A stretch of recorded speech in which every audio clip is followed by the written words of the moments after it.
इसी बीच बड़ी खबर, रेलवे फिर से दे सकती है राहत सीनियर सिटीजन्स को। सूत्रों के हवाले से बड़ी खबर है, सीनियर सिटीजन्स को फिर से कंसेशन मिल सकता है। मार्च 2023 के बाद फिर से रेलवे विचार करेगी। सूत्रों के हवाले से ये बड़ी खबर आपको बता रहे हैं।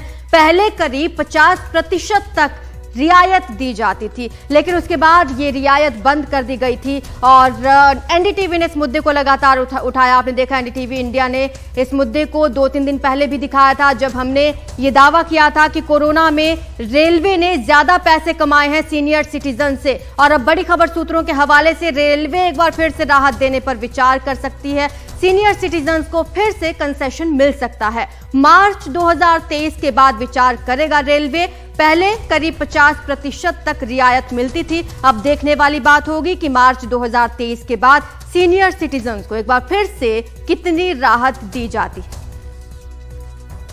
करीब 50% तक रियायत देने की बात कही जा रही है। आपको बता दें कि सीनियर सिटीजन्स को पहले ये रियायत मिलती थी, लेकिन बाद में रेलवे ने इसे बंद कर दिया था, जिसके बाद लगातार सवाल उठाए गए थे। एनडीटीवी इंडिया की रिपोर्ट भी आपने देखी, जिसमें ये दावा किया गया, रेलवे की ओर से ही ये बयान जारी किया गया था कि रेलवे के डिपार्टमेंट ने कोरोना काल में ज्यादा पैसे कमाए हैं सीनियर सिटीजन से। ऐसे में लगातार सवाल उठ रहे थे।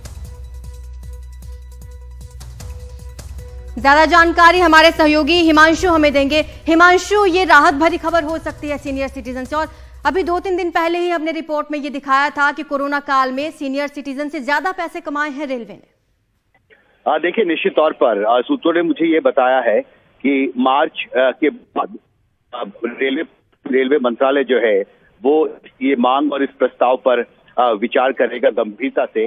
और इसमें एक दलील ये पेश की गई है, मार्च तक जो मौजूदा वित्तीय साल है उस दौरान रेलवे की कितनी कमाई हुई, रेलवे की वित्तीय स्थिति क्या है, इसका भी बेहतर आकलन हो सकेगा।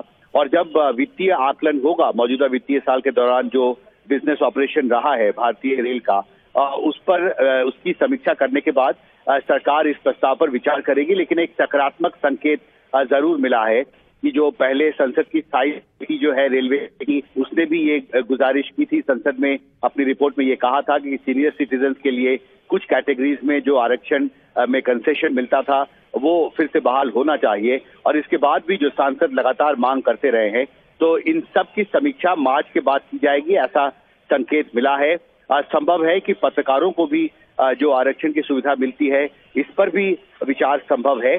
और अब देखना बहुत महत्वपूर्ण होगा कि मार्च के बाद कितनी जल्दी रेलवे प्रशासन इस प्रस्ताव पर, इस मांग पर आगे कोई कार्रवाई करता है। जी बिल्कुल। कितनी रियायत पहले दी जाती थी हिमांशु, अगर आप बता पाएं, और अब क्या लगता है मार्च 2023 के बाद और कौन कौन सी नई रियायत दी जा सकती है सीनियर सिटीजन्स को? क्या तीर्थ यात्रियों के लिए भी कुछ अच्छी खबर होगी? देखिए, जो कंसेशन की सुविधा है, अलग अलग कैटेगरीज है, बहुत सारी कैटेगरीज हैं जिसमें जो भी पैसेंजर्स होते हैं, रेलवे पैसेंजर्स, उनको उसकी जो भी मापदंड होते हैं अलग अलग कंसेशन के आधार पे उन्हें आरक्षण में कंसेशन की सुविधा मिलती है। सीनियर सिटीजन्स के लिए 50% आरक्षण जो खर्च होता था उसका 50% तक ये सुविधा उन्हें मिलती थी। और जो कि अगर उस पर फिर से मार्च के बाद विचार होता है तो निश्चित तौर पर जो सीनियर सिटीजन्स हैं जिनके पास अपना कमाई का कोई जरिया नहीं है, उनके लिए एक बहुत बड़ी राहत की बात होगी अगर रेलवे मंत्रालय सकारात्मक तरीके से इस पर विचार करता है।